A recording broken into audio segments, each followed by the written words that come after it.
Hello folks, BudWeird.com here, and Arne Pilza here, as usually at the mic. More standard action here. This time around it's Mardu Dragons versus Aggro. And let's see whether Gens will establish enough of board presence to push enough of pressure against a deck full of removal and good roadblocks. Basically, Mardu Dragons is something that some people think is a totally fine deck against BFZ and Jeskai. And this Giant is just my attempt to play something different with the same capabilities as the Megamorph deck. Mardu goes for Mulligan here. This is a Dragon's version of Mardu, although my favorite one, I think, out of the possible variants is the one which is leaning towards Butcher of the Horde and Hangerback Walker, but at the same time not so deep into the Aristocrats sub-theme. So something more traditional with less dragons and more just solid spells. Draconic Roar right now is actually not an insane card, because we see more of Abzan and Esper compared to a lot of Megamorph and Jeskai a while back. So he only had a Myron to Marsh here. I had no turn 2 play. Started with Swamp into Trapper. Wild Slash kills the Archer. Well, it wasn't Trapper, it was Archer. But no green mana. I went into the greedy mode and now paying the full price for it. This Mardu is not super fast, so I should have basically fetched for a Vista to get a green source, and then I would be able to at least play more stuff than currently. You see me even stuck with a Death Dealer and Visionary, and then Drana, and the Shaman, and the Colligan, and also Company, I think, and the Elvish Lord, so really unfortunate set of circumstances, but I have so many green sources in the deck. There are not that many swamps though, more than forests, but still so many fetch lands and landware wastes. Also, any land basically allows me to play Drana,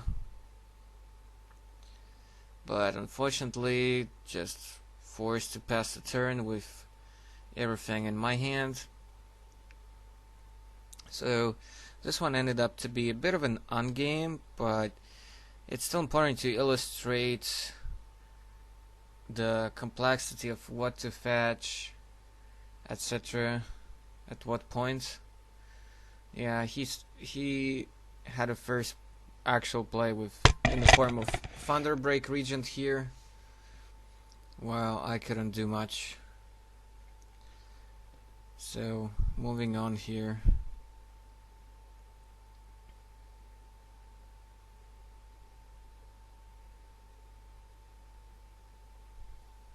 Regent is pretty good against my deck. The 4/4 is a bit annoying. It's also something that can't be knocked away with, let's say, self-inflicted wound after sideboard. So I have to rely more onto just spamming the board or drawing that murderous card, things like that. Though the trappers do help here a little bit, but they would be quite likely to die very fast to Roar or Slash or Fury Impulse, things like that. The Trapper can give my attacking Elves Death Touch.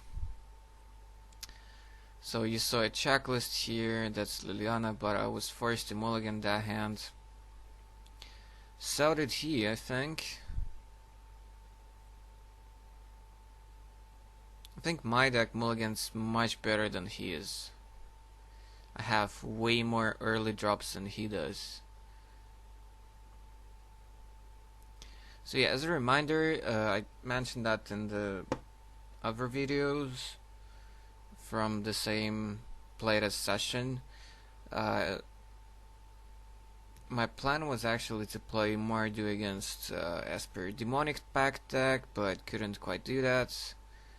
The decks were just too different, and the Mardu deck is has too much removal and so geared against Jessica in absence, so had to pair it up like with this Chant Aggro deck, which, as you may have noticed, I've been perfecting for a real long time now, and I'm very close to the cards that to have the knowledge of what cards must be there and what just can be there but doesn't necessarily spell winning. Since the last time I've put back the collected competitor just to try it out again, I've added a second warden in addition to 8 other 1-drops. I've added the second call again because ultimately I like it much better in this deck than the Druid Warcaller, the 5-mana elf, or the Brutal Horde Chief. Warden, it's a Silk Wrap after snaking in for 3 damage. Tapped Vista into Death Dealer, a card I'm a really big fan of.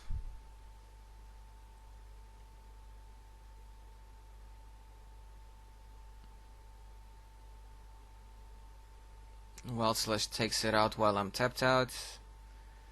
It's unfortunate, but I have a lot of action coming up after this, so I'm quite okay with that. Land number 4 and Visionary followed up by an Archer. 2 cards left in my hand are Drana and Kolaghan. Cracks the Bloodstained Mar to fetch for his 4th land.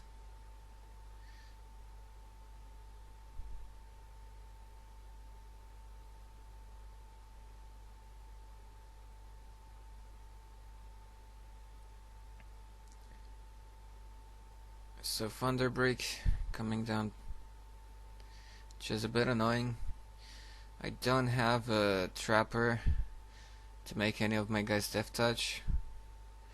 I drew a Galactic Company, which is okay, but not ideal. Here I'm wondering what's best here, to play Drana or just Company, and decide on Company, because that's 2 creatures, etc. And Drana just doesn't do much in the face of Thunderbreak regions. Land number 5 and a second Thunderbreak. That is pretty damn annoying.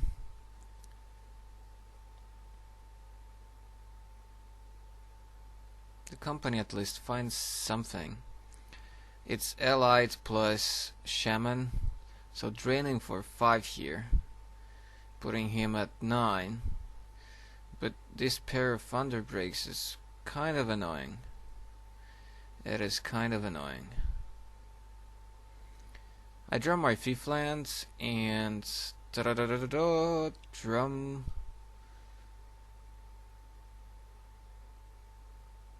drums. You probably already have done the math for me while I'm preparing you for this festive turn. I actually haven't done the math myself. I just automatically slammed it and played it because I thought that no matter what, this is a good turn and there's little way of me dying next turn on the back of like his 2 Thunderbreaks. Archer drains him for 1 and then everybody's bigger. Colligan has a 5/5, and no matter what he blocks, that's enough.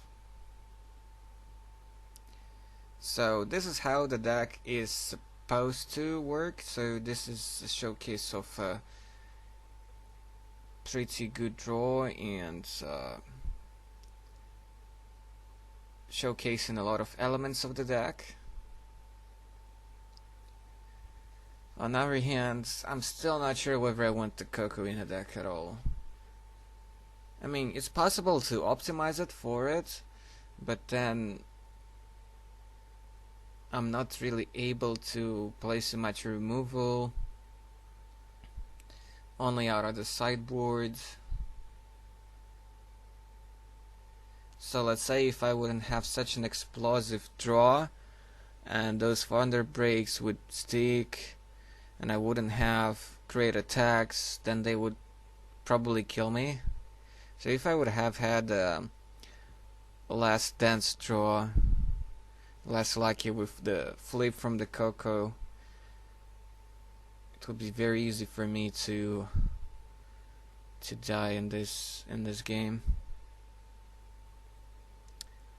He's thinking about bringing the Hallowed Moonlight just because of Collecting Company, and I would be very pleased if people would do that against me, because even against that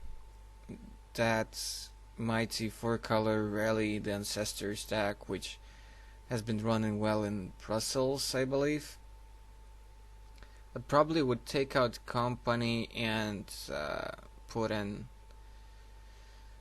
some removals, although I'm not sure.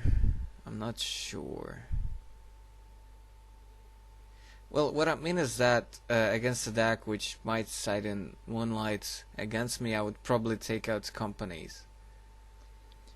On the other hand, it's kind of tough to figure out which ones would probably bring it in. I definitely don't expect it to come out in the from a rally deck, but I'm definitely taking out the probably taking out the Companies against this Mardu. Or am I not? I mean, right now I'm actually in favor of taking them out.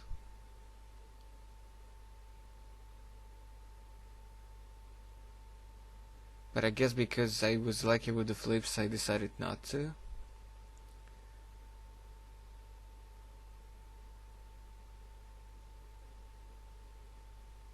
I'm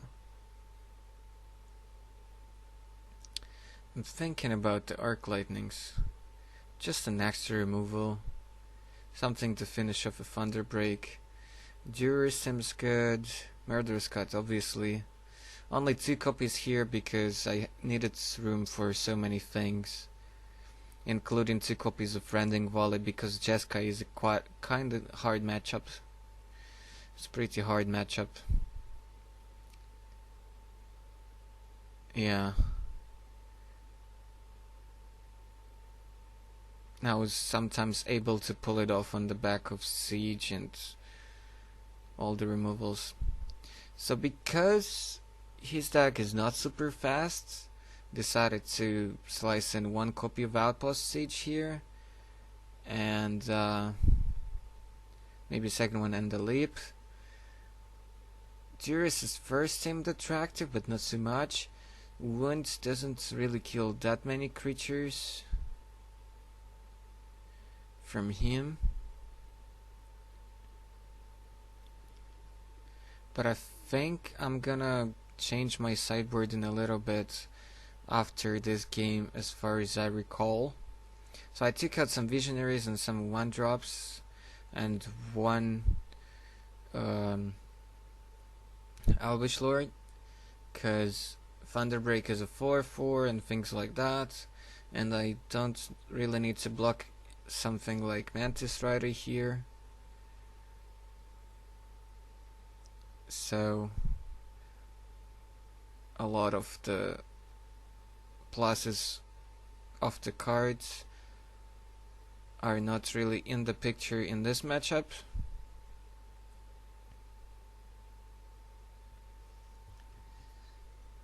Notice the absence of Touch of the Voids altogether from this build. I really love the card, and I don't know what direction am I supposed to go. In the top 8 profiles from GP Brussels, all the Rally the Ancestors deck pilots, they said that Companies was so amazing for them throughout that tournament, but this is really not the best deck for Company, I feel like. But it's okay, it's okay. This is not the worst deck for Company either, that's for sure.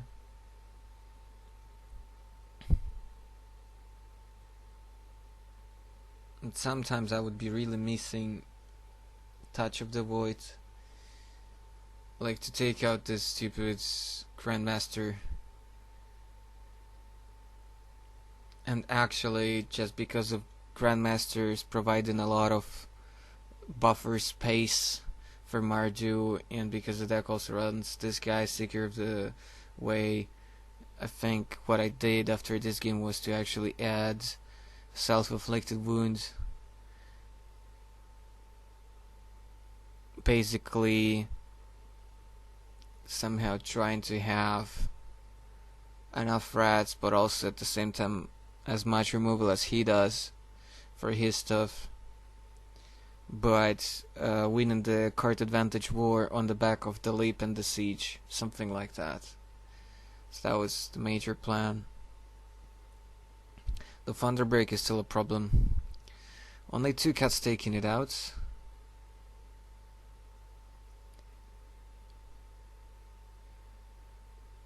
Liliana was supposed to actually provide me some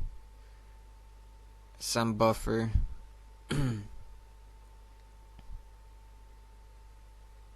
So I was just hoping for it to stick here. But Draconic Roar, taking it out, he gains 3 from the Roar, thanks to the Soulfire, and now gaining 5 more from lifelink from both creatures. So all of a sudden I'm down to 12 and he's at 30. Not the best position to be in. But I do have lands and a few action cards.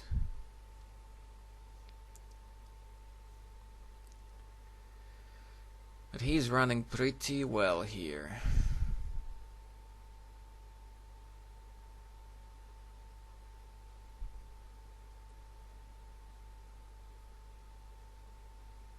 He just goes straight ahead to combat to see what the hell I got. After he declares attackers, I go for the company, which only brings a warden, sadly, so I think I was supposed to take out companies, and I think this is what I'm gonna do after this game. So Roar takes out the warden, he gains more life, I take 5 in the process, go down to 7 already. He's at a huge amount of life. Luckily no dragons for him, so instead of being at 1, I'm at 7. Even though his deck does have a bit of reach, but it's not like playing against Burn, against Monored, so statistically speaking, if I manage to stabilize the board a little bit so that he can't continue bashing me with creatures, it should be in a decent spot. So I decided here that he's such a high life total, so I'd much rather have an extra body on board, so this is why I played the Shaman of the Pack first and then continued with the Dwynen's Elite.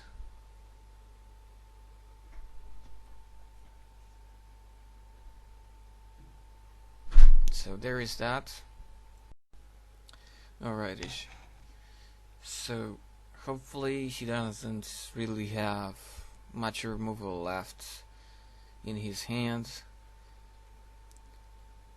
Notice here that he's been stuck in freelance for quite some time now, so. But generally, Mana Screw beats Mana Flood. Although I'm not super flooded here, but on the back foot. So just trying to block and hit his guys. He has Murderous Cut for my Shaman, so he keeps the Seeker, but allied trades with the Grandmaster. I don't know which way I would have done it. There is a chance I would have cast a cut to kill the allied, so that I would keep the Grandmaster. I think the Grandmaster is more valuable. Because I'm at 6, I decide to just play the call again. But I attacked with the token, and I'm not sure if that was correct. Because if worst things happen, then I would really much rather prefer to have that spare token just to chump block in case I would really have to. For example, if he would have another Murderous Cut here, and I wouldn't want to get into the range of Crackling Doom and just go down to 1 so that I won't be able to crack a fetch if I would really have to, or take an extra pain from the Landwehr Wastes. Go for a Murderous Cut on the Grandmaster, which he played here on his turn. So really starting to feel rather good about this one.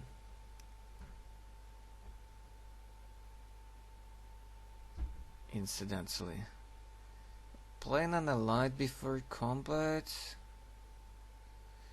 just to see if he has something like Wild Slash or something for that token, so that I wouldn't have the extra body coming from Dwynen's allied. And now attacking with both creatures here, just trying to close out the game before he draws into Crackling Dooms and Draconic Roars, backed up by having a dragon in hand or in play.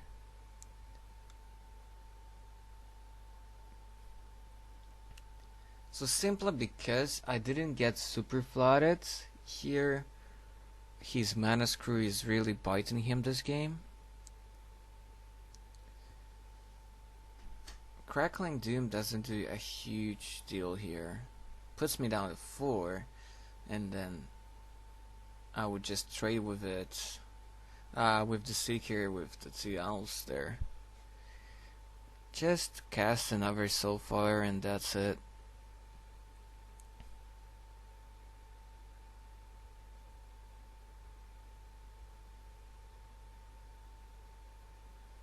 So yeah, a lot of my cards are built on kind of card advantage or have additional tricks like Shaman or Allied. And here in the combination of Kolaghan, this translates into extra damage. I don't know why he blocked both of the tokens here. That seemed kind of not a great deal. But it turned out well for him because my follow-up was Drana. So if he wouldn't have blocked, next turn he would be in such a huge trouble. Silk Wrap takes out the Drana. He does have a bit of a cushion thanks to high life total. But because he's unable to provide enough of threats to try to close out the game, so I'm slowly starting to take over. Here's a land number 4 finally, but it's a tapped one.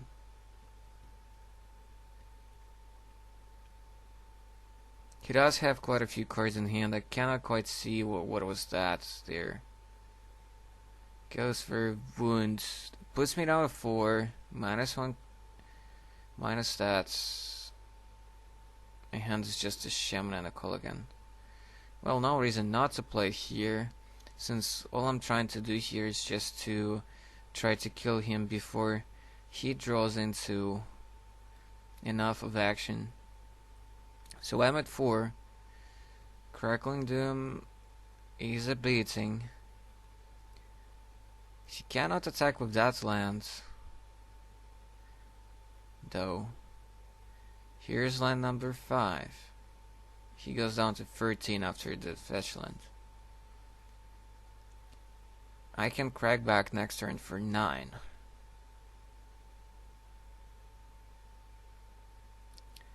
She goes for Crux of Fate here,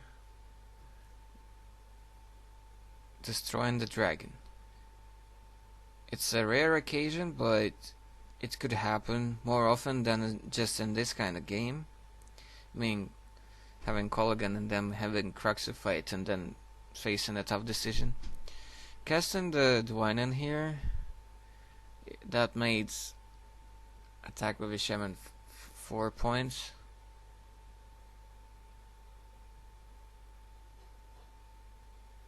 He again can't attack with the lands to try to snake in some damage and gain some life in the process. The my attack is not lethal next turn by default. He just needs to find, let's say, Thunder Break plus something to support it. He goes for Seeker and land number 4 and pass. I think he tapped the wrong way. I think he should have at least represented the mana to animate and block with the Shambling Vans. I think that was a overlook. Even if he wouldn't necessarily want to do that, he still should have represented that so that I would have to factor in more kinds of things. Because I'm at 4, so I'm decide to play it safe. So just attack with the Shaman.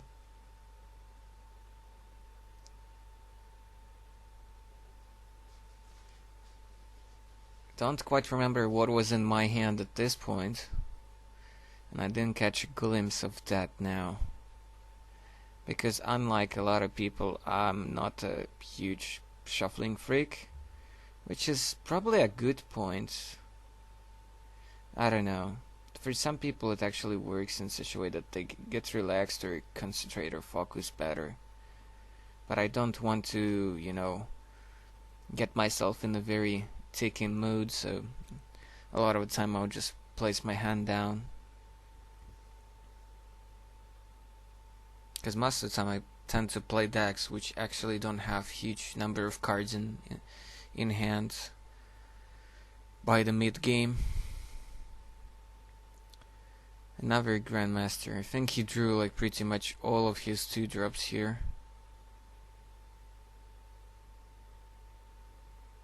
So I think it's on my turn. I'm not sure. Maybe it's his end.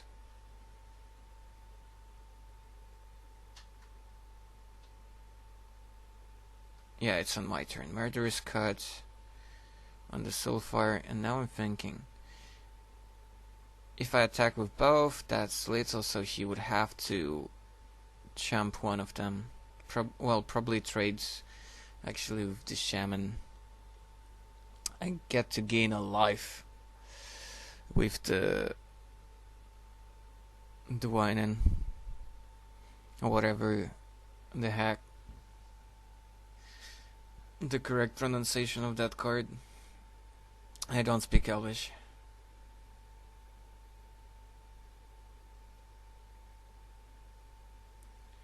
So he probably has to block one of the creatures here and probably the Shaman.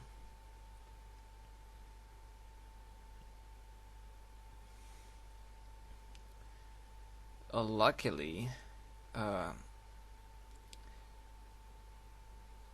he had the Invocation. That's the card in the sideboard for red matchups and for Esper Dragons, of course. So this is happening after he declared the blocks but before damage. And because I want to trade with the Seeker, I sacrificed Twinen. He gets to gain 3 life by switching on the Seeker with the Invocation.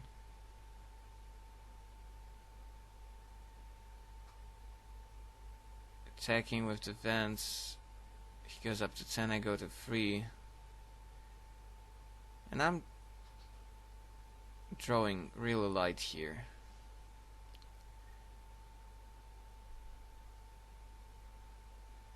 So by me drawing a little bit poorly, he seems to take back the initiative. Shambling Vans coming in, I'm at 1. He goes up to 12. And then well slash to face. There is that. Yeah. Needed to draw a bit more action. Something like that. So on to the next game here.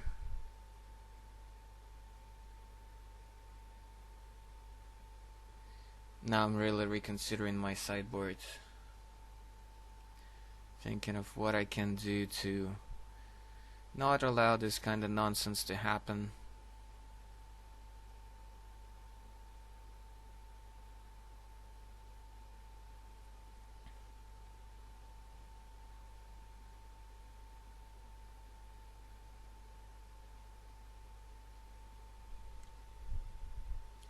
I'm shuffling up here, so that means probably I have already made those decisions and I didn't notice it on tape. No, I think like this is the time when I really went aggressive with the sideboard so that I just don't die to his stupid 2 drops. Even though in that game he drew, I think, virtually all of them. Don't remember exactly what I took out, but I think you probably could have an idea. I do remember that I just brought in, I think, 1 extra Rending Volley and 2 self-inflicted ones.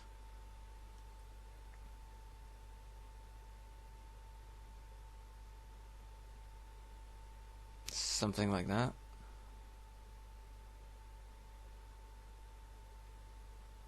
He actually doesn't run a huge number of threats, to be honest. Just a ton of removal and Grandmaster Seekers, Thunder Breaks, Call Again. I think both versions, although it might be just a 6-mana one, the Dragon Lord, just because it hits harder and he doesn't have stuff like Hanger back here. So all in all, his deck is not very high on threats. Turn 1, Verdant of the first 3. Turn 2, level it up, attack, the classic.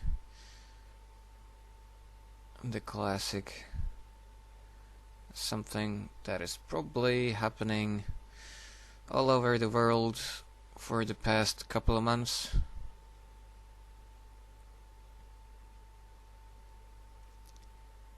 Yeah, the camera froze here, but it will unfreeze quickly. In the meantime, I can just give you a small note here why I'm playing Stupid Warden here and why I'm not shifting. I just want to play something that people will find hard to play around, and because of the rotation rules, I really didn't want to invest so much into something crazy, and this deck works for me. It doesn't win all the time, of course, but it stands a chance against basically anything.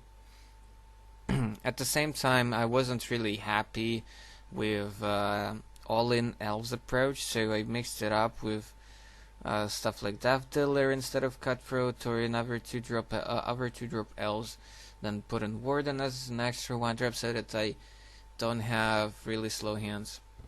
Okay, things escalated a little bit. Now you see here Trapper is an addition, Warden is still in play, but it's the second one. One of them got knocked away by a Silk Wrap. Trapper is here. What I have in my hand is Call Again, Kalaki Company, and something else I didn't quite catch a glimpse of yet.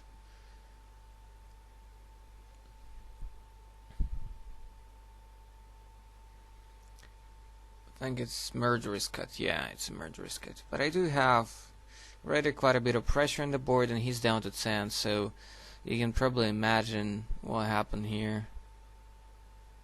He had some tap lands, and his only play so far seems to be the Silk Wrap on the Warden. Now his second one joins the party, hiding away the Death Dealer. Pretty nice answer, and he follows that up by playing a Seeker of the Way. That's pretty decent, but he stepped out, so that means if I just uptick Warden, it's gonna come in. He's down to 9.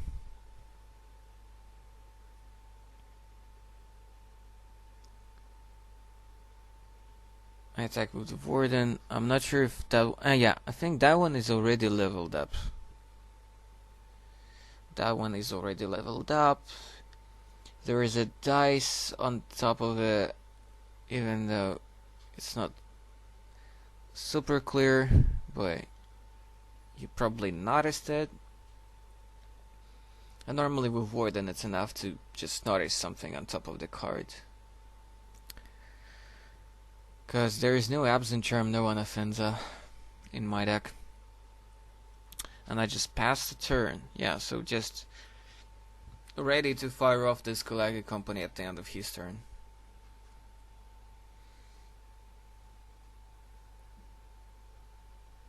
I think I would have had him dead next turn if I would have drawn that 5th land to dash in the Colgan, or at least put him at almost lethal. Murderous Cut during combat takes out the Warden. I'm fine with that.